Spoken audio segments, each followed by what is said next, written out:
in the middle of the chronology that we have been going through. 13ஆம் அதிகாரம் இருக்கிறதே ஒரு தொடர்ச்சியின் ஒரு சிறிய இடைப்பகுதியை போல அது வருகிறது. And so far we have seen events as they will happen one after the other through history during the end of the time. இவ்வளவு நாட்களாக இதை கண்டோம். முடிவு காலத்திலே ஒவ்வொரு சம்பவத்திற்கு பின்னாக நடக்க போகிற சம்பவங்களை வரிசையாக நாம் பார்த்து கொண்டே வந்தோம். And in chapter 13 there is a break where some information about 3 personalities are given. 13ஆம் அதிகாரம் வரும் வேளையிலே ஒரு நிறுத்தம் வருகிறது. 3 நபர்களை குறித்த சில தகவல்கள் அதிலே வெளிப்படுத்தப்படுகிறது. And some call this chapter the chapter of the unholy trinity. இந்த சிலர் இந்த அதிகாரத்தை அழைக்கும் வேளையிலே அசுத்த திருத்துவத்தின் அதிகாரம் என்று அழைக்கிறார்கள். Who are part of this unholy trinity? இந்த அசுத்த திருத்துவத்திலே மூவராக இருப்பவர்கள் யார்? The great red dragon, which is the Satan, அந்த பிசாசாகிய பெரிய சிவப்பான வலு சர்ப்பம், the antichrist and the false prophet. அந்தி கிறிஸ்து, கள்ள தீர்க்கதரிசி. These 3 personalities are in this chapter as the center of this chapter. இந்த அதிகாரத்தின் மைய பொருட்களாக இந்த 3 நபர்களும் திகழ்கிறார்கள். In the first verse we see the devil himself, Satan himself, standing upon the sea, shores of the sea, upon the sand of the sea, and looking over the nations to find a man whom he can use as his instrument. 13ஆம் அதிகாரத்தின் முதல் வசனத்திலே என்ன பார்க்கிறோம்? பிசாசாகப்பட்டவன் கடற்கரை மணலின் மேல் நின்று கொண்டிருக்கிறான். நின்று கொண்டு சமுத்திரத்திலே இருந்து, அதாவது மக்கள் கூட்டத்திலிருந்து தான் உபயோகப்படுத்திக் கொள்ள ஒரு மனிதன் கிடைக்க மாட்டானா என்று பார்த்து கொண்டிருக்கிறான். And there rises up a beast. அந்த இடத்திலிருந்து ஓர் மிருகம் எழும்புகிறது. And the beast is the antichrist and his kingdom are talked about as the beast. அந்த மிருகமாகப்பட்டது அவனுடைய ராஜ்யமாகப்பட்டது அங்கே எடுத்து சொல்லப்படுகிறது. அவன்தான் அந்தி கிறிஸ்து. அந்தி கிறிஸ்துவும் அவனுடைய ராஜ்யமும் மிருகம் என்று பேசப்படுகிறது. The beast and the antichrist and the kingdom that he will rule upon are called the beast. அந்தி கிறிஸ்துவும் அவன் செய்ய போகிற ஆட்சியும் மிருகம் என்று அழைக்கப்படுகிறது. And second verse gives us the characteristic of that kingdom over which he will rule. இரண்டாவது வசனத்தில் தானே அவனுடைய ராஜ்யத்தின் தன்மைகள் அல்லது குணாதிசயங்கள் எப்படி இருக்கும் என்பதும் காட்டப்படுகிறது. And we saw that last week. கடந்த வாரம் அதை கண்டோம். In verse 3 we see the greatest deception that is yet to come in the earth. மூன்றாம் வசனத்துக்கு வரும் வேளையிலே பூமியிலே வரப்போகிற மிகப்பெரிய ஒரு ஏமாற்றம் அல்லது வஞ்சனையை குறித்து நாம் பார்க்கலாம். The master deceiver Satan will, in a last attempt upon this earth, will put upon the people of this earth a master deception towards the end times. ஏமாற்றுவதிலே கை தேர்ந்தவனாகிய பிசாசாகப்பட்டவன் முடிவு காலத்திலே மக்களை ஏமாற்ற கை தேர்ந்த ஒரு யுக்தியை கையாளுவான். One thing that he will do, அவன் செய்யக்கூடிய பல காரியங்களிலே ஒன்று, is that he will fake a resurrection. ஒரு உயிர்த்தெழுதலை அங்கே போலியாக நடத்தி காட்டுவான். Because today the resurrection is one thing the devil is unable to answer. காரணம் இன்றைக்கு உயிர்த்தெழுதலை தான் பிசாசானவனால் பதில் ஒன்றும் சொல்ல முடியாது இருக்கிறது. In the book of Acts we read the early church preached on the resurrection. அப்போஸ்தலர் நடபடிகள் புத்தகத்திலே வாசிக்கிறோம், ஆதி திருச்சபையினர் உயிர்த்தெழுதலை வைத்து தான் பிரசங்கித்தார்கள். The preaching concerning the resurrection of Jesus brought deliverance and healing and salvation to people. இயேசுவின் உயிர்த்தெழுதலை குறித்த பிரசங்கம் தான் மக்களுக்கு ரட்சிப்பையும் விடுதலையும் அருளி செய்தது. So towards the end time, ஆகவே முடிவு காலத்தில் Satan wants himself to be equal with Christ. சாத்தானாகப்பட்டவன் கிறிஸ்துவுக்கு இணையாக தான் இருக்க வேண்டும் என்று விரும்புவான். So he will make it look like that this great person that will rule the earth towards the end time will die and then be risen again. ஆகவே முடிவு காலத்தில் ஆளப் போகிறான மிகப்பெரிய ஒரு மனிதன், அந்த மனிதன் மரித்து உயிரோடு எழுந்ததை போல அங்கே நாடகம் நடத்தி காட்டுவான். It won't really happen. ஆனால் உண்மையாவே நடப்பது என்ன? Because the devil has only the power to destroy life. அப்படி நடக்க முடியாத காரணம் பிசாசிற்கு ஜீவனை அழிக்கத்தக்கதான ஒரு ஆற்றல் தான் இருக்கிறது. He has power over death, in other words. இன்னொரு வார்த்தையில சொல்ல போனால் மரணத்தின் மீது தான் அவனுக்கு அதிகாரம். He has no power to give life. ஆனால் ஜீவனை கொடுக்க அவனுக்கு அதிகாரம் இல்லை. So he cannot really fake a resurrection. ஆகவே ஒரு உயிர்த்தெழுதலை போலியாக அவனால் நடத்த முடியாது. But he will deceive people with a fake resurrection. ஆனால் போலியான ஒரு உயிர்த்தெழுதலை காட்டி மக்களை ஏமாற்றி விடுவான். And as a result what will happen? அதன் விளைவாக என்ன ஆகும்? Verse 4 tells us நான்காம் வசனம் சொல்கிறது, that people will worship this great personality of the end time who claims to have come back from the dead. மரித்தோரிலிருந்து உயிரோடு வந்து விட்டேன் என்று சொல்லுகிறான மிகப்பெரிய நபர் ஒருவன், அவனை மக்கள் வணங்க ஆரம்பிப்பார்கள். They will worship the Antichrist. அந்தி கிறிஸ்துவை தொழுது கொள்ள ஆரம்பிப்பார்கள். And they will worship the devil who gave him the power. அந்த அந்தி கிறிஸ்துவுக்கு அதிகாரம் கொடுத்த பிசாசானவனை இவர்கள் வணங்க The ஆரம்பிப்பார்கள். aim of the devil is not so that people will worship Antichrist. The aim of the devil is that so that people will worship him. அந்த பிசாசுடைய நோக்கம் என்ன? மக்கள் அந்தி கிறிஸ்துவை வணங்க வேண்டும் என்பதல்ல, அவன் மூலமாக மக்கள் தன்னை வணங்க வேண்டும் என்பதுதான் இவனுடைய நோக்கம். This is where we left last week. கடந்த வாரம் இங்கே தான் நிறுத்தினோம். Let's look at verse 4 again and let's say a few things more and then we'll go up to verse 10 tonight. நான்காம் வசனத்தை திரும்பமாக வாசிப்போம், இன்னும் ஒரு சில தகவல்களை பார்ப்போம், அதன் பிறகு அடுத்த வசனங்களுக்கு செல்லுவோம். It says they worshiped the dragon which gave power unto the beast, and they worshiped the beast, saying, who is like unto him, who is able to make war with him? அந்த மிருகத்திற்கு அப்படிப்பட்ட அதிகாரம் கொடுத்த வலு சர்ப்பத்தை வணங்கினார்கள். அல்லாமலும் மிருகத்திற்கு ஒப்பானவன் யார், அதனோட யுத்தம் பண்ணத்தக்கவன் யார் என்று சொல்லி மிருகத்தையும் வணங்கினார்கள். People not only wondered after the beast, as verse 3 says. மூன்றாம் வசனம் சொல்லுகிறபடி அந்த மிருகத்தை மக்கள் ஆச்சரியத்தோடு பின்பற்றினது மாத்திரமல்ல, Not only did they get overawed by the presence of the Antichrist, அந்த அந்திகிறிஸ்துவை கண்டு மக்கள் ஆச்சரியத்தால் பிரமிப்பால் நிறைந்தது மாத்திரமல்ல, they worshipped the dragon that gave the power to that beast. அந்த மிருகத்திற்கு வல்லமை கொடுத்ததே அதையும் இந்த மக்கள் வணங்க ஆரம்பித்தார்கள். Verse 3 says all the world wondered after the beast. மூன்றாம் வசனம் என்ன சொல்கிறது? பூமியில் உள்ள யாவரும் ஆச்சரியத்தோடு அந்த மிருகத்தை பின்பற்றினார்கள். When we say all, what does the all consist of? யாவரும் என்று சொல்லும் வேளையிலே எதற்குள்ளாக யாரெல்லாம் அடங்குகிறார்கள்? The extent of the word all is given in verse 8. இந்த யாவரும் என்கிற வார்த்தை எவ்வளவு தூரத்திற்கு என்பது 8ஆம் வசனத்தில் விளக்கப்படுகிறது. Who is the all? யாவரும் என்றால் யார்? All that dwell upon the earth shall worship him, whose names are not written in the book of life of the lamb slain from the foundation of the world. உலக தோற்றம் முதல் அடிக்கப்பட்ட ஆட்டுக்குட்டியினுடைய ஜீவ புஸ்தகத்தில் பேர் எழுதப்பட்டிராத பூமியின் குடிகள் யாவரும் அதை வணங்குவார்கள். In very simple words, all those who have not believed in Jesus will worship the Antichrist. எளிமையான வார்த்தையிலே சொல்ல போனால் ஆண்டவராகிய இயேசு கிறிஸ்துவை விசுவாசியாதவர்கள் அனைவரும் அந்த அந்தி கிறிஸ்துவை வணங்குவார்கள். This is what the devil wanted all the time. பிசாசு எதிர்பார்த்தது இதைத்தான். Isaiah chapter 14 ஏசாயா 14ஆம் அதிகாரம் gives us an indication of what the devil wanted all this time. பிசாசு இவ்வளவு நாட்களாக எதை எதிர்பார்த்தான் என்பது அங்கே காட்டப்படுகிறது. Verse 13. 13 Chapter 14 verse 13 of the book of Isaiah. ஏசாயா 14:13 வசனம். For thou hast said in thine heart, I will ascend into heaven, I will exalt my throne above the stars of God, I will sit also upon the mount of the congregation in the sides of the north, I will ascend above the heights of the clouds, I will be like the Most High. நான் வானத்துக்கு ஏறுவேன், தேவனுடைய நட்சத்திரங்களுக்கு மேலாக என் சிங்காசனத்தை உயர்த்துவேன், வடப்புறங்களில் உள்ள ஆராதனை கூட்டத்தின் பர்வதத்திலே வீற்றிருப்பேன் என்றும், நான் மேகங்களுக்கு மேலாக உன்னதங்களில் ஏறுவேன், உன்னதமானவருக்கு ஒப்பாவேன் என்றும் நீ உன் இருதயத்தில் சொன்னாயே. Look at all the description of what the devil wanted. பிசாசுடைய விருப்பம் என்ன? அங்கே வர்ணனையை I கவனியுங்கள். will ascend into heaven, வானத்துக்கு ஏறுவேன், I will exalt my throne above the stars of God, தேவனுடைய சிங்காசனத்துக்கு மேலாக என் சிங்காசனத்தை I will உயர்த்துவேன், sit upon the mount of the congregation, வடப்புறத்தில் உள்ள ஆராதனை கூட்டத்தின் பர்வதத்திலே வீற்றிருப்பேன், I will ascend above the heights of the clouds, நான் மேகங்களுக்கு மேலாக ஏறுவேன், I will be like the Most High God. உன்னதமானவருக்கு ஒப்பாவேன். This is what the devil wanted all the time. இவ்வளவு நாட்களாக பிசாசு விருப்பப்பட்டது இதைத்தான். This is the great sin of Satan. பிசாசுடைய மிகப்பெரிய பாவமே இதுதான். Somehow he wanted to achieve that glory that belongs only to God. எப்படியாயினும் தேவனுக்கு சொந்தமான அந்த மகிமை தனக்கு சொந்தமாக வேண்டும் என்று அவன் To எதிர்பார்த்தான். achieve that, his ultimate deception will be to put on a fake resurrection. அதை சாதிப்பதற்காக அவன் மிகப்பெரிய போலி ஒன்றை நடத்துகிறான். என்ன? உயிர்த்தெழுதலையே நடத்தி காட்டுகிறான். And what will happen is that people in their ignorance will say about the Antichrist, who is like unto thee? ஆனால் Like unto the நடப்பது beast. என்ன?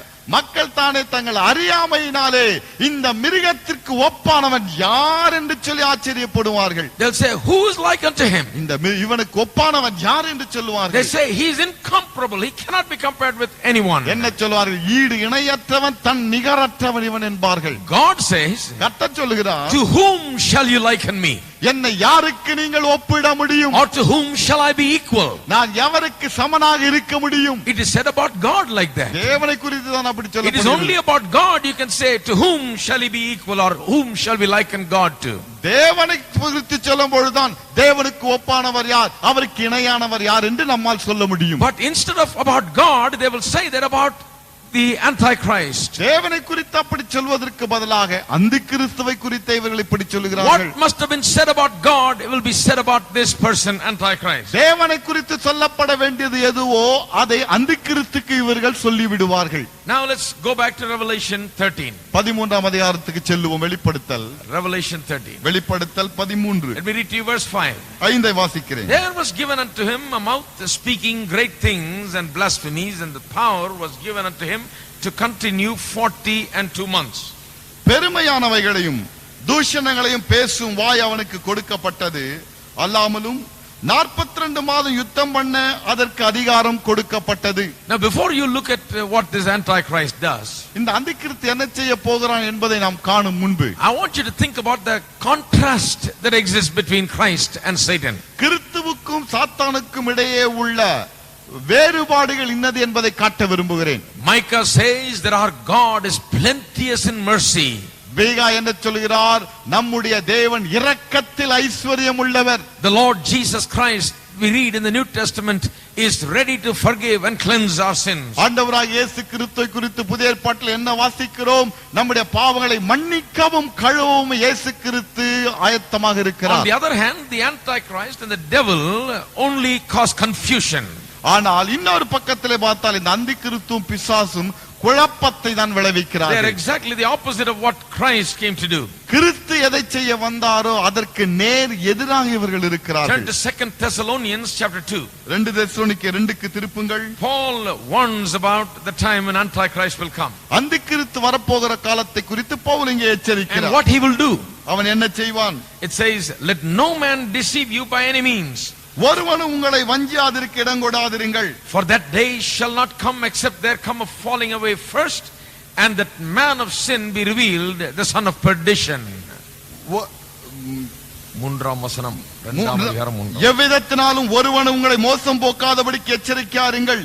ஏனெனில் விசுவாச துரோகம் முந்தி நேரிட்டு கேட்டின் மகனாகிய பாவ மனுஷன் வெளிப்பட்டால் ஒழிய அந்த நாள் வராது. Whoso opposeth and exalteth himself above all that is God, all that is called God, or that is worshipped, so that he as God sitteth in the temple of God, showing himself that he is God. அவன் எதிர்த்து நிற்கிறவனாயும் தேவன் என்னப்படுவது எதுவோ ஆராதிக்கப்படுவது எதுவோ அவை எல்லாவற்றுக்கு மேலாக தன்னை உயர்த்துகிறவனாயும் தேவனுடைய ஆலயத்தில் தேவனைப் போல உட்கார்ந்து தன்னைத்தான் தேவன் என்று காண்பிக்கிறவனாயும் இருப்பான். The fact that Antichrist will make himself equal with God and sit in the temple of God to receive worship is told by the apostle Paul himself. அந்திகிறிஸ்து தன்னை தேவனுக்கு சமமாக வைத்துக் கொண்டு தேவனுடைய ஆலயத்தில் உட்கார்ந்து கொண்டு மக்கள் தன்னை வணங்குவார்கள் என்பதை வணங்க வேண்டும் என்று விரும்புவார் என்பதை குறித்து பவுலே இந்த இடத்திலே சொல்லி இருக்கிறார். The book of Daniel clearly says that the Antichrist when he comes will make a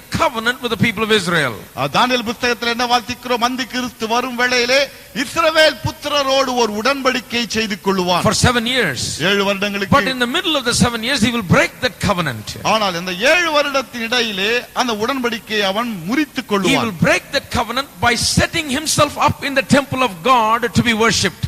ஆராதிக்கப்படும்படியாக தேவாலயத்திலே தன்னை வைத்துக் கொள்வதின் மூலமாக அந்த உடன்படிக்கையை இவன் முறித்துக் கொள்வான். He will set himself up in the temple. தேவாலயத்திலே தன்னை வைத்துக் கொள்வான். And sacrifices will cease. People will not be able to offer sacrifices to God. மக்கள் தேவனுக்கு பலி செலுத்த முடியாத காரணம் பலிகள் ஒழிந்துவிடும். The Jews will not be able to offer sacrifices. யூதர்களால் பலி செலுத்தப்பட முடியாது.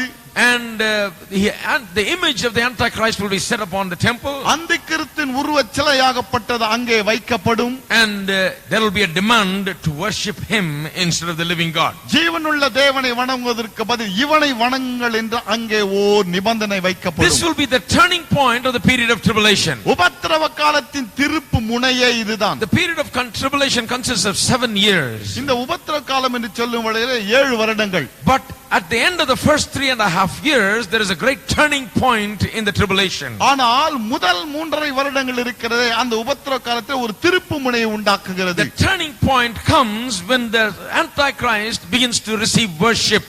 ஆராதனையை அந்திகிறிஸ்து பெற்றுக் கொள்கிற அந்த நேரத்தில் தான் அந்த திருப்பு முனையே வருகிறது. And we read in verse 7 that he will speak blasphemies against God. என்ன 7ஆம் வசனத்தில் என்ன வாசிக்கிறோம்? அவன் தேவனுக்கு விரோதமாக தூஷணங்களை பேசுவான். He will speak against God and his name. தேவனுக்கு விரோதமாக அவருடைய நாமத்துக்கு விரோதமாகவும் பேசுவான். And he will speak against the temple of God. தேவனுடைய ஆலயத்திற்கு விரோதமாகவும் பேசுவான். And he will speak against all that dwell in the heavens. பரலோகத்தில் இருக்கும் அனைத்திற்கு விரோதமாகவும் பேசுவான். The devil will act very vehemently against God. தேவனுக்கு விரோதமாக பிசாசாகப்பட்டவன் முழு மூச்சோடு But you செயல்படுவான். need to remember that in the midst of all this, he is acting like that and he is allowed to act like that because power is given unto him by God to do that. நினைவில் நீங்கள் வைத்துக் கொள்ள வேண்டும், இவை அனைத்தையும் இவன் செய்யும்படியாக அவனுக்கு அனுமதி கொடுக்கப்படுகிறது. காரணம் அந்த வல்லமையை ஆண்டவர் அவனுக்கு கொடுத்து அவன் செய்யும்படியாக அனுமதியை அளிக்கிறார். He is not doing it because God has no power to stop him. நிறுத்தும்படியாக ஆண்டவருக்கு வல்லமை இல்லாதபடியினாலே இவன் செய்து கொண்டிருக்கவில்லை. God allows the iniquity, the cup of iniquity to be filled. அந்த அக்கிரமத்தின் பாத்திரம் நிரம்பி வழியட்டும் என்று ஆண்டவர் அங்கே இடம் கொடுக்கிறார். God allows him to do his last dance. ஆண்டவர் தானே நீ கடைசியாக ஆட வேண்டியதை ஆடி முடித்து விடு என்று அனுமதி His அளிக்கிறார். destruction is coming அவனுடைய அழிவு வருகிறது. and God allows him to have his last dance. ஆண்டவர் தாமே கடைசி ஆட்டத்தை ஆடி முடி என்று அனுமதி A அளிக்கிறார். very common phrase in the book of Revelation chapter 13 is this. இப்போ வெளிப்படுத்தல் 13ஆம் அதிகாரத்தில் காணப்படுகிற பொதுவான ஒரு வாக்கியம் இதுதான். A very frequent occurrence. அடிக்கடியாக வரக்கூடிய ஒரு He says, வார்த்தை. it was given unto him. அவனுக்கு கொடுக்கப்பட்டது என்கிற ஒரு வார்த்தை. In verse 5 we read that it was given unto him. Power was given unto him. 5ஆம் வசனத்தில் வாசிக்கிறோம் அதற்கு அதிகாரம் கொடுக்கப்பட்டது. What was given unto him? எது கொடுக்கப்பட்டது? Verse 5 says power was given unto him to speak blasphemies. என்ன தூஷண வார்த்தைகளை பேசும்படியான அதிகாரம் அவனுக்கு And it கொடுக்கப்பட்டது. says power was given unto him to continue doing that for 42 months, which is 3.5 years. 42 மாதம் அதாவது 3.5 வருடங்கள் செய்யும்படியான ஓர் அதிகாரம் அவனுக்கு கொடுக்கப்பட்டது என்று அதே வசனம் That is சொல்கிறது. referring to the last half of the tribulation period. எதை காட்டுகிறது? உபத்திரவ காலத்து 2வது அரை பகுதி. He is doing it because God allows him. தேவன் அனுமதி அளித்தபடியினால் தான் அவன் அப்படி செய்கிறான். And it says in verse 7, power was given unto him over all kindred and tongues and nations. மேலும் 7ஆம் வசனத்தில் என்ன வாசிக்கிறோம்? ஒவ்வொரு கோத்திரத்தின் மீதும் பாஷைக்காரர் மீதும் ஜாதிகள் மேலும் அதற்கு அதிகாரம் கொடுக்கப்பட்டது. Again in verse 7 we read it was given unto him to make war with saints. 7ஆம் வசனத்தை திரும்பமாக வாசிக்கிறோம் பரிசுத்தவான்களை யுத்தம் பண்ணும்படி அவனுக்கு அதிகாரம் கொடுக்கப்பட்டது. So it is not that God doesn't have the power to stop him right then. ஆகவே அப்பொழுது அவனை தடுத்து நிறுத்த ஆண்டவருக்கு அதிகாரம் இல்லை என்ற அர்த்தம் இல்லை. God allows him to do it. ஆண்டவர் செய்யும்படி அனுமதி கொடுக்கிறார். It is part of the plan and purpose of God. தேவனுடைய திட்டம் நோக்கத்திலே ஒரு அம்சம் அது. God is going to bring an end to this devil. தேவன் இந்த பிசாசுக்கு ஒரு முற்றுப்புள்ளியை வைக்க He is going to போகிறார். bring an end to this Antichrist. அந்த கிறிஸ்துவுக்கு ஒரு முற்றுப்புள்ளியை வைக்க But போகிறார். before that he allows him to fill up the iniquity so that when he is punished he will be justified. ஆனால் அதற்கு முன்பாக அக்கிரமத்தின் பாத்திரத்தை இவன் நிரப்பட்டும் என்று விட்டு விடுகிறார். ஏன்? அவன் தண்டிக்கப்படும் வேளையிலே மக்கள் நியாயமானது என்று சொல்லும்படியாக. So we see that even during the last 3.5 years of tribulation, when Satan has the utmost to do, still Christ is in control. பாருங்கள், கடைசி 3.5 ஆண்டு வருடங்களிலே பிசாசாகப்பட்டவன் உச்சக்கட்ட காரியங்களை மோசமான அழிவுகளை நடத்திய போதிலும் கூட கிறிஸ்துவுக்கு இன்னும் அவன் மீது அதிகாரம் இருந்து கொண்டுதான் இருக்கிறது. It is Christ who is in control. கட்டுப்பாடு வைத்திருப்பவர் கிறிஸ்துதான். For example, உதாரணமாக we see another example in the life of Jesus. இயேசுவின் வாழ்க்கையில ஒரு காரியத்தை நீங்கள் பார்க்கலாம். Jesus was standing before Pilate as he was brought to trial. அப்போ வழக்கிற்காக இயேசுவானவர் கொண்டு வந்து பிலாத்து முன்பாக நிறுத்தப்பட்டார். When Pilate was questioning Christ about the accusations against him, அவருக்கு விரோதமாக சொல்லப்பட்ட குற்றங்களை குறித்து பிலாத்து அங்கே விசாரிக்கிறார். at first Jesus did not answer. He stood there silently. முதலாவது இயேசு என்ன செய்தார்? ஒன்றுமே பேசாமல் அமைதியாக நின்று கொண்டிருந்தார். And Pilate looked at him and said, "Don't you know that I have the power to either put you to death or to free you today? Why don't you answer? Speak up," he said. பிலாத்து இயேசுவை பார்த்து கேட்கிறார், உன்னை மரணத்துக்குள்ளாக்கவும் விடுதலை செய்யவும் எனக்கு அதிகாரம் உண்டு என்று உனக்கு தெரியாதா? ஏன் பேச மாட்டேங்கிறாய் என்று கேட்கிறான். Pilate thinks that he has the power to put to death or to free Christ. பிலாத்து என்ன நினைத்தான்? இயேசுவை மரணத்துக்குள்ளாக்கவும் விடுதலை செய்யவும் தனக்கே அதிகாரம் உண்டு என்று எண்ணினார். Jesus looked at him and answered him. இயேசு அவனை பார்த்து பதில் சொன்னார். He said, "You don't have the power. உனக்கு அந்த அதிகாரம் இல்லை. I give my life. என் ஜீவனை நானே This is கொடுக்கிறேன்." all a plan of God. இதெல்லாம் தேவனுடைய திட்டம். Don't think that you are doing it. You are putting me to death. You are crucifying me. நீதான் இதை செய்கிறாய், நீதான் மரணத்துக்குள்ளாக்குகிறாய், நீதான் சிலுவையில் அறைகிறாய் என்று எண்ணி It விடாதே. is the part of the plan and purposes of God. தேவனுடைய திட்டம் நோக்கத்தில் ஓர் அம்சம் இது. So Pilate did not really have the power to do it. ஆகவே செய்வதற்கு உண்மையாகவே பிலாத்துக்குள்ளாக அதிகாரம் இல்லை. God allows him to do it. தேவன் செய்யும்படி அனுமதி கொடுத்தார். God allows Jesus to be crucified. இயேசு சிலுவையில் அறையப்பட தேவன் அனுமதி அளித்தார். If God did not allow not one person, let him be a king or a great power, he could not have touched Jesus. ஆண்டவர் அனுமதி அளிக்காது இருந்திருப்பார் என்று சொன்னால் ராஜாவானாலும் சரி, எவ்வளவு பெரியவனாக இருந்தாலும் சரி, இயேசுவை தொட்டிருக்க முடியாது, Could not have been killed. கொன்றிருக்க முடியாது. It is granted to them to do that. அதை செய்யும்படியாக அனுமதி அளிக்கப்பட்டது. So it was given, the power was given to Antichrist to have a say, mouthful of things to say and blaspheme. ஆகவே கடைசி நாட்களில் எதை வேண்டுமானால் பேசிக்கொள், தூஷண வார்த்தைகளை பேசிக்கொள் என்று சொல்லி அந்திக்கிறிஸ்துவுக்கு அனுமதி அளிக்கப்படுகிறது. Allows the iniquity to reach its climax. அக்கிரம உச்சக்கட்டத்தை அடையும் என்று விட்டு கொடுக்கப்படுகிறது. The Bible says that he will speak great things. வேதம் என்ன சொல்கிறது? அவன் பெரிய காரியங்களை பேசுவான். Given unto him mouth speaking great things and blasphemies. பெருமையானவைகளையும் தூஷணங்களையும் பேசும் வாய் அதற்கு கொடுக்கப்பட்டது. What are the great things that the Antichrist will speak of? பெருமையானவைகளை, எந்த பெருமையானவைகளை அந்திக்கிறிஸ்து பேசுவான்? Great things refers to great revelations and facts that he will bring during the end times. என்ன பெருமையானவைகள் சொன்னால், பெரிய காரியங்கள் சொன்னால் முடிவு காலத்திலே அவன் செய்ய போகிற காரியங்கள். These are things that the world always wanted to hear. இந்த இவைகளைத்தான் உலகம் இதுவரைக்குமாக கேட்க வேண்டும் என்று காத்திருந்தது. The great things that the Antichrist, empowered by the devil, will speak of is the wisdom of the human wisdom and science and philosophy. அவன் பெருமையானவள் என்று சொல்லும் வேளையிலே, பெரிய காரியங்கள் என்று சொல்லும் வேளையிலே பிசாசு எதை பேசுவான்?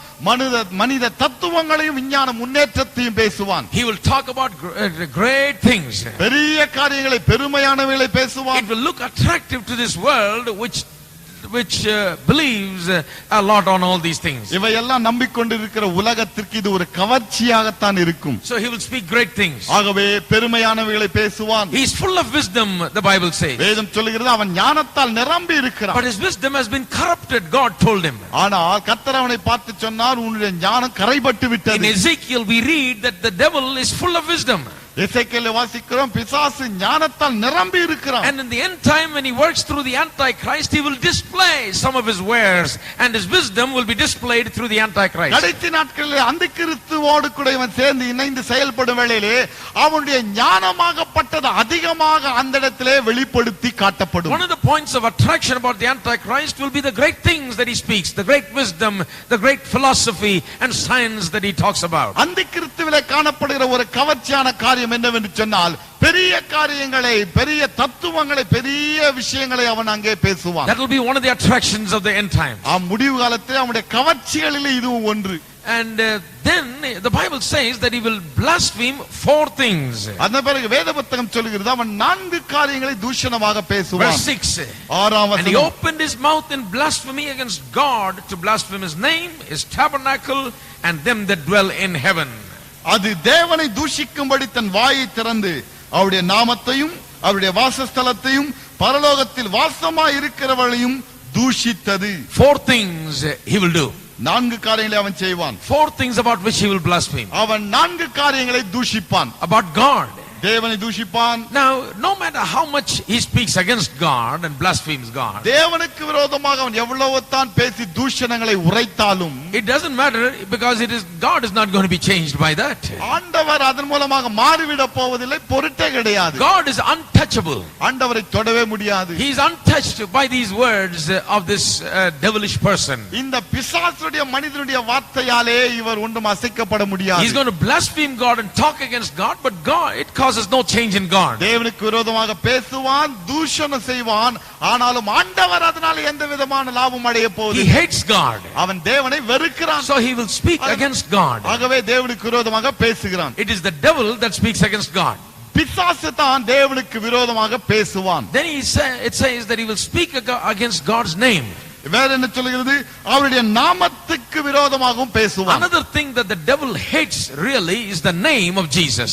பிசாசு வெறுக்கக்கூடிய அடுத்த ஒரு காரியம் உண்டு என்று சொன்னால் அது இயேசு என்கிற நாமம். Because it is in the name of Jesus there is salvation. காரணம் இயேசுவின் நாமத்தில் தான் ரட்சிப்பு இருக்கிறது. It is in the name of Jesus there is healing. இயேசுவின் நாமத்தில் தான் சுகம் உண்டு. Peter said there is salvation in no other name other than the name of Jesus. பேதுரு சொல்கிறார், இயேசுவின் நாமமே அல்லாமல் வேறே நாமத்திலே ரட்சிப்பு இல்லை. The name of Jesus is the weapon in the mouth of the believers. விசுவாசின் வாயிலே இன்றைக்கு இருக்கக்கூடிய ஆயுதம் ஒன்று உண்டு என்று சொன்னால் அது இயேசு என்கிற There நாமம் is தான். power in the name of Jesus. இயேசுவின் நாமத்திலே ஒரு வல்லமை We உண்டு. pray in the name of Jesus and receive all things in the name of Jesus. இயேசுவின் நாமத்திலே ஜெபிக்கிறோம், இயேசுவின் நாமத்திலே எல்லாவற்றையும் The devil பெற்றுக்கொள்கிறோம். hates the name of Jesus. இயேசுவின் நாமத்தை பிசாசு He வெறுக்கிறான். hates God. தேவனை He வெறுக்கிறான். hates his name. அவருடைய நாமத்தையும் Because it வெறுக்கிறான். is the power that is in his name that the devil that evil spirits are driven out today. காரணம் அந்த நாமத்தின் வல்லமையால் தான் அசுத்த ஆவிகளும் துரத்தப்படுகின்றன. So he will vent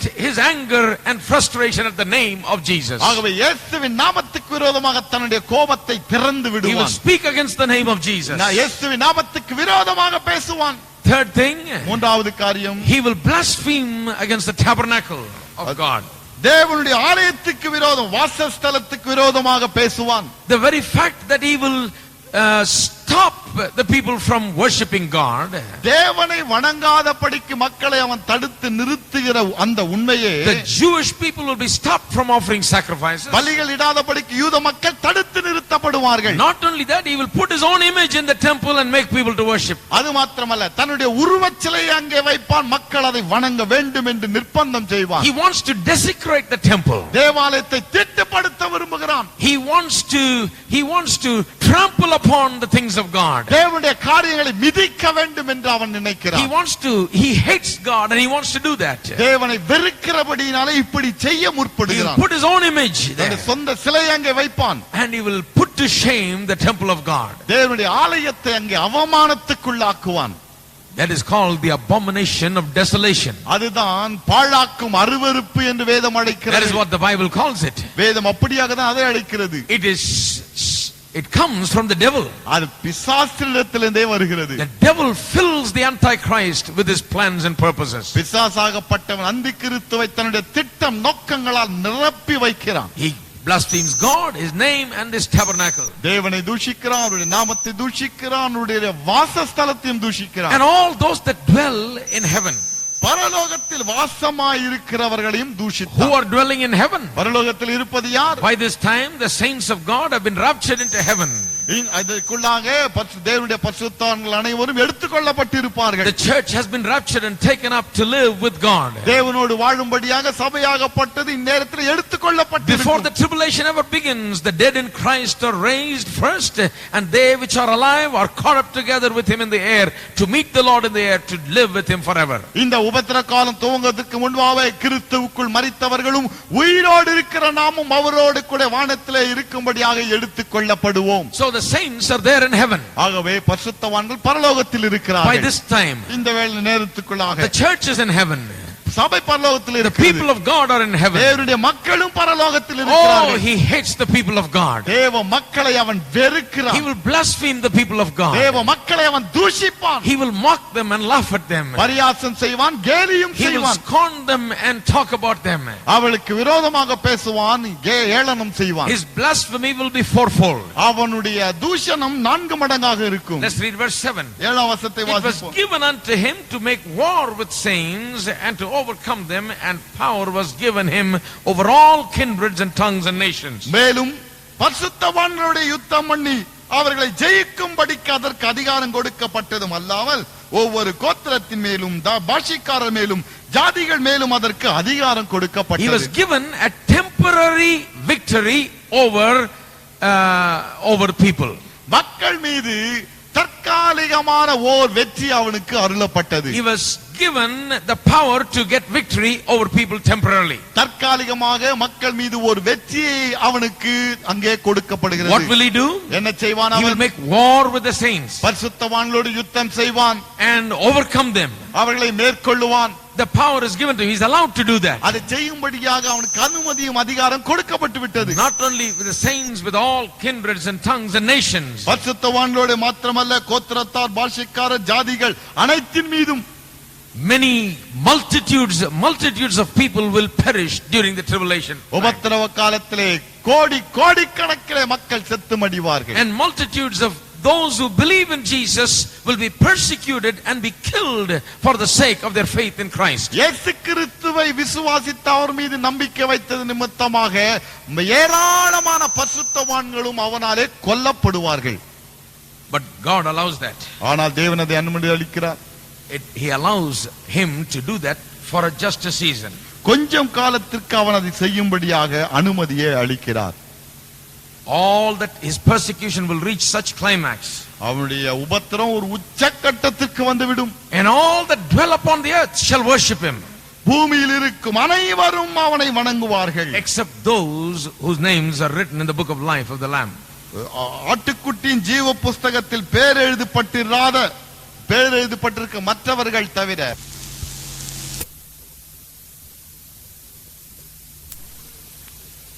Worldwide acclaim and worship. உலகம் முழுவதுமாக இருக்கும் மக்கள் அவனை வணங்குவார்கள்.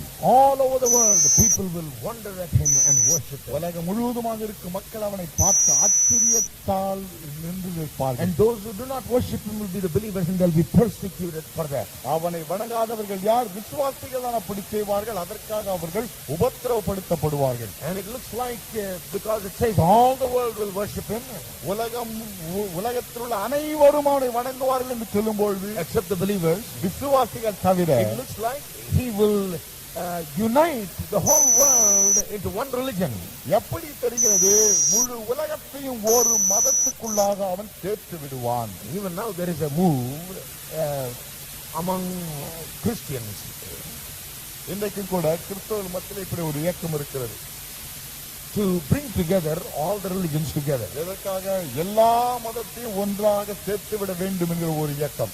Somehow to bring together and make into one everything. எப்படியோ எல்லா மதத்தையும் ஒன்றாக சேர்த்து ஒரு மதமாக கொண்டு வர வேண்டும். We understand that we live with all kinds of people. நமக்கு தெரியும் பலவிதமான ஆட்களோடு நாம் வாழ்கிறோம். We are not against people of other religion. மற்ற மதத்துக்கு விரோதமானவர்கள் அல்ல நாம். And we don't want to cause any harm to others. மற்றவர்களுக்கு எந்த விதமான கஷ்டத்தையும் கொடுக்க நாம் விரும்பவில்லை. But we do not compromise on the matters of faith. ஆனால் ஒரு விசுவாசம் நம்பிக்கை என்று வரும் வழியிலே நாம் விட்டு கொடுக்க மாட்டோம். We live in a land where there is a variety of religion. என்ன ஏராளமான மதங்கள் அடங்கிய ஒரு நாட்டில் நாம் வாழ்கிறோம். But we thank God for the religious freedom that we have. ஆனால் நமக்கு இருக்கக்கூடிய மத சுதந்திரத்துக்காக ஆண்டவருக்கு நன்றி செலுத்துகிறோம். I can live with my neighbor. என்னுடைய அயலானோடு நான் வாழ I can love the other person no matter what religion he belongs to. அடுத்த வீட்டுக்காரர் என்ன மதத்தை சேர்ந்தவராக இருந்தாலும் அவரை நான் நேசிக்க முடியும். But ஆனால் I cannot compromise on the matters of my faith in the Lord Jesus Christ. ஆனால் ஆண்டவராகிய இயேசு கிறிஸ்துவின் மீது எனக்கு ஒரு விசுவாசம் இருக்கிறது. அதை என்னால் விட்டு கொடுக்க முடியாது. I cannot say that what they believe and what I believe is the same. அவன் நம்புவதும் நான் நம்புவதும் ஒன்று என்று என்னால் சொல்லிவிட I முடியாது. cannot say that we are all going to heaven. எல்லோரும் பரலோகத்துக்கு போகிறோம் என்று நான் சொல்ல I முடியாது. cannot say that we are all right and we are all saved. எல்லோரும் நல்லவர் தான், எல்லோரும் ரட்சிக்கப்பட்டவர் தான், அதை நான் சொல்ல முடியாது. I cannot say that we all are following different ways to the same heaven. எல்லோரும் பரலோகத்தான் போகிறோம், ஆனா வித்தியாசமான வழியிலே போகிறோம் என்று நான் சொல்ல My முடியாது. dear friends, I cannot say that. நண்பர்களே, அதே நான் சொல்ல முடியாது. I'm not a militant, நான் ஒன்றும் தீவிரவாதி இல்லை, but I am a Christian. ஆனால் நான் ஒரு கிறிஸ்தவன். My faith is strong in Christ. என்னுடைய விசுவாசம் கிறிஸ்துவிலே உறுதியாக I இருக்கிறது. believe that every person must believe that the Lord Jesus Christ died for that person. இயேசு கிறிஸ்து தாமே அந்த மனிதனுக்காகவும் மரித்தார் என்று ஒவ்வொரு They must விசுவாசிக்கிறேன். believe that He is God, அவர் தேவன் என்று அவர்கள் who விசுவாசிக்க came வேண்டும். in flesh மாம்சத்திலே and வெளிப்பட்டார், died for our sins, நம்முடைய பாவங்களுக்காக மரித்தார், raised to life by God, தேவனால் உயிரோடு எழுப்பப்பட்டார், ascended into heaven, வானத்துக்கு எடுத்துக் seated கொள்ளப்பட்டார், at the right hand of the Father, பிதாவின் வலது பாகத்திலே வீற்றிருக்கிறார், and coming back திரும்ப வருகிறார், again to திரும்பவும் judge the earth, உலகத்தை to நியாயம் rule over this earth, இந்த உலகத்தை ஆள and He will bring a new heaven and a new earth. புதிய வானத்தை புதிய பூமியையும் அவர் கொண்டு There is வருவார். no compromise about that. அதை குறித்து எந்த விதமாக நான் விட்டுக் கொடுக்க மாட்டோம். Jesus is Lord. இயேசுவே ஆண்டவர், There is no other Lord. வேறு ஆண்டவன் இல்லை. I cannot compromise on that fact. அந்த சத்தியத்திலே என்னால் விட்டுக் கொடுக்க But முடியாது. it is sad to say that in many quarters among the Christendom here in this world today, ஆனால் வருத்தமான விஷயம் என்று சொன்னால் இந்த கிறிஸ்தவ உலகத்திலே பல கட்டங்களிலே they say you can pray in the name of Jesus or you can pray in any other name also. That's all right. என்ன சொல்கிறார்கள், இயேசு நாமத்திலே வேணாலும் நீங்க ஜெபம் பண்ணலாம், இல்ல வேற எந்த நாமத்திலே வேணாலும் நீங்க ஜெபம் It's பண்ணலாம், all the same. எல்லாம் ஒண்ணுதானே. They're all talking to that same old God. எல்லாரும் அதே பழைய கடவுள்கிட்ட தான் பேசுறோம். I don't know where they got that mixture. இந்த கலப்படம் எங்கிருந்து வந்துச்சு எனக்கு தெரியல. But I think I know where it comes from, where that spirit comes from. ஆனால் அந்த ஆவி எங்க இருந்து வந்தது என்று எனக்கு தெரியும். The Bible says that the spirit of Antichrist is already here. வேத புத்தகம் சொல்லுகிறது அந்த கிறிஸ்து ஆவி ஏற்கனவே இங்க இருக்கிறது. Antichrist is not already here. அந்த கிறிஸ்து ஏற்கனவே இங்க இல்லை. Antichrist is not already made manifest. அந்த கிறிஸ்து ஏற்கனவே இன்னும் வெளிப்பட்டு விடவில்லை. But the spirit of that Antichrist is already here. ஆனால் அந்த கிறிஸ்துவின்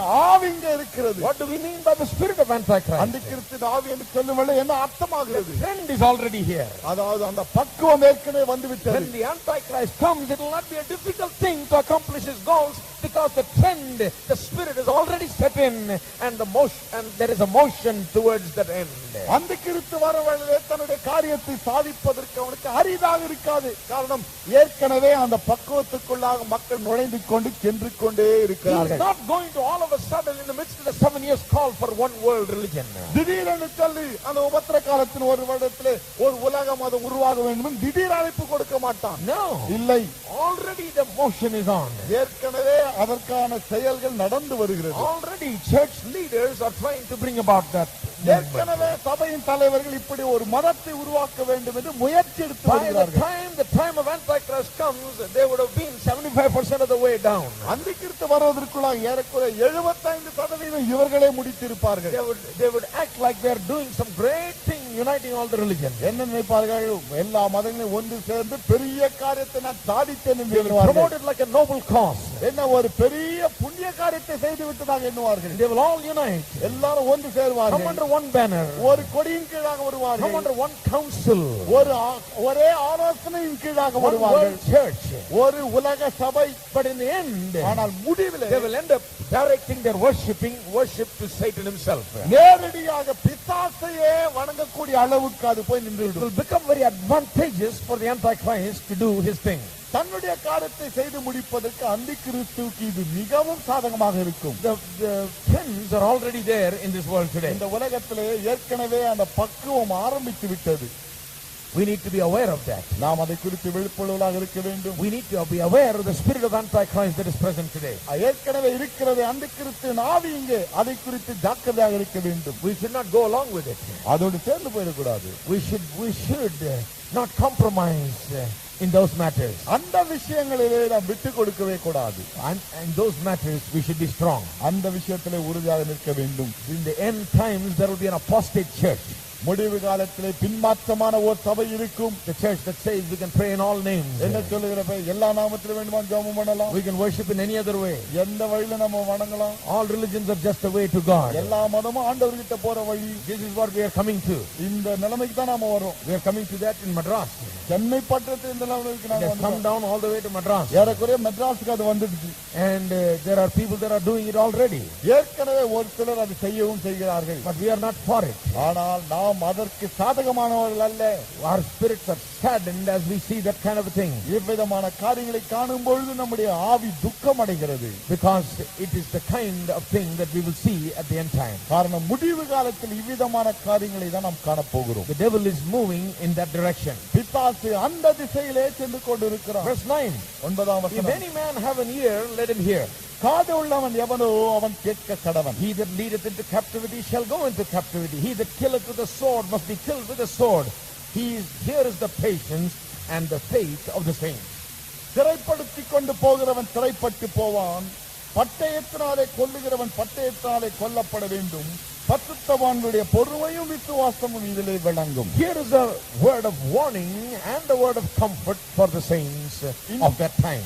இந்த இடத்திலே அந்நாட்களிலே வாழப்போகிற பரிசுத்தவான்களுக்கான ஒரு எச்சரிப்பும் ஒரு ஆறுதலின் வார்த்தையும் இருக்கிறது. Be aware of these things. இந்த காரியங்களை குறித்து நமக்கு தெரியும். He that has an ear, let him hear. காது உள்ளவன் கேட்க கடவன்.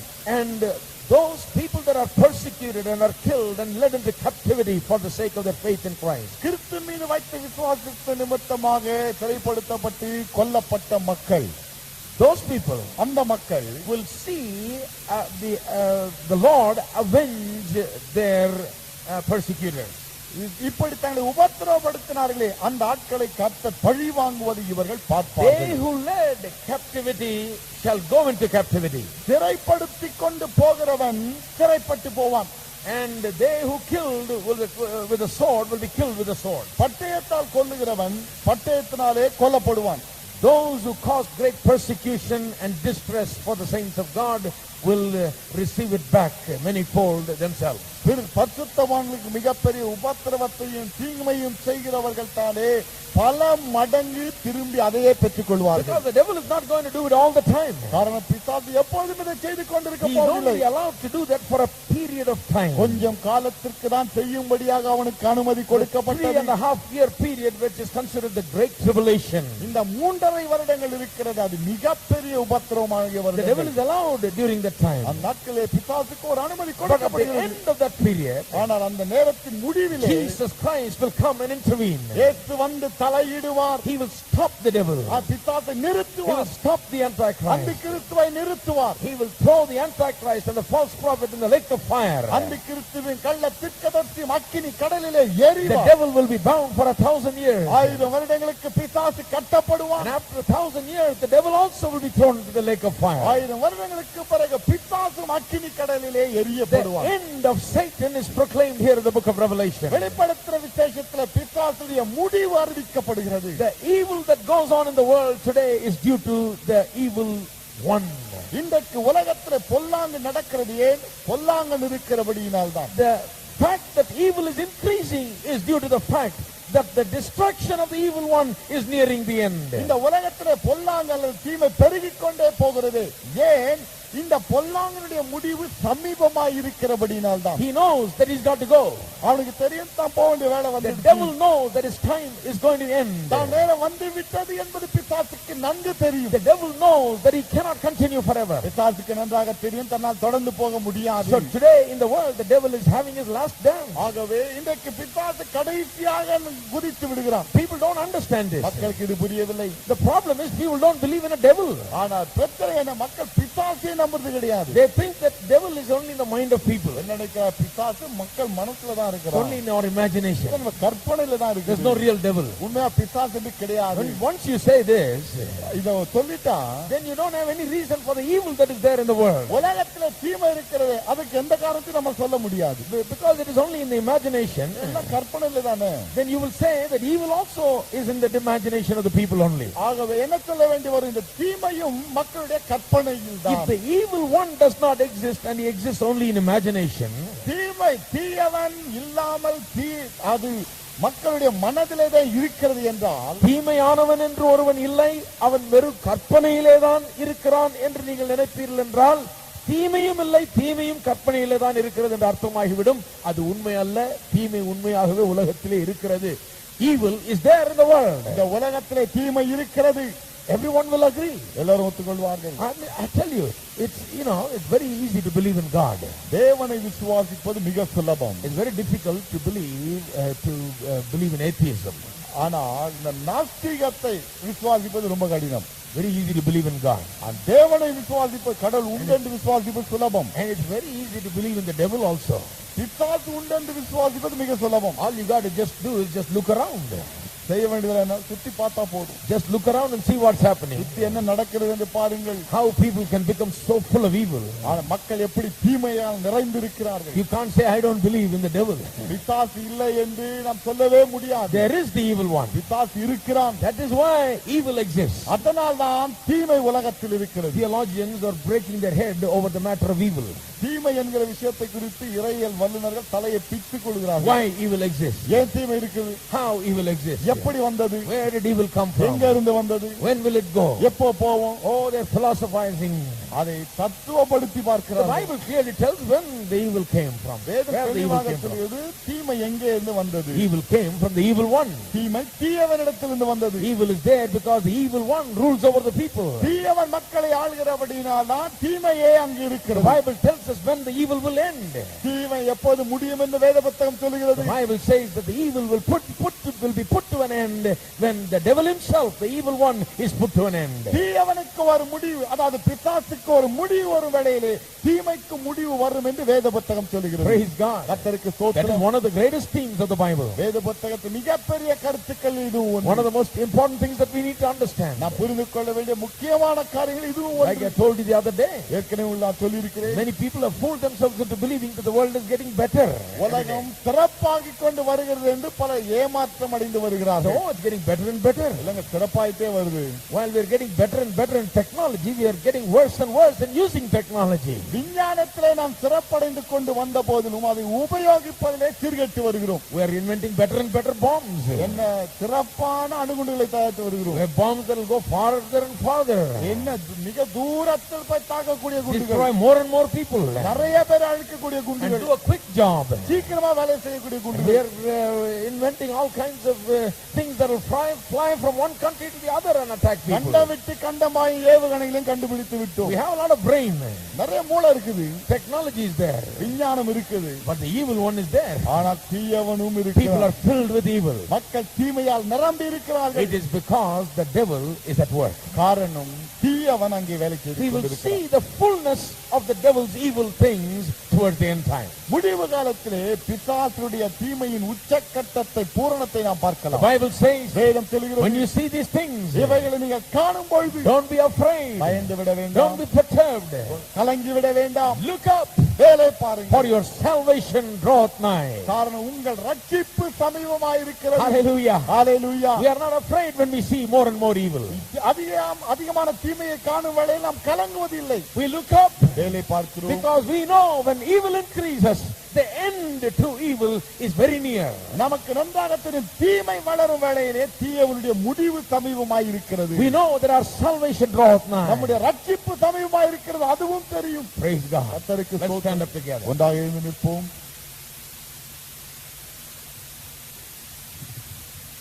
Glory to God. தேவனுக்கே மகிமை. Our salvation is near. நம்முடைய ரட்சிப்பு சமீபமாயிருக்கிறது. Praise God. கர்த்தருக்கு ஸ்தோத்திரம். Let's lift up our hands and thank God. கரங்களை உயர்த்தி தேவனுக்கு நன்றி செலுத்துவோம். Thank God for His great plans and purposes. அவருடைய பெரிய திட்டங்கள் நோக்கங்களுக்காக நன்றி செலுத்துங்கள்.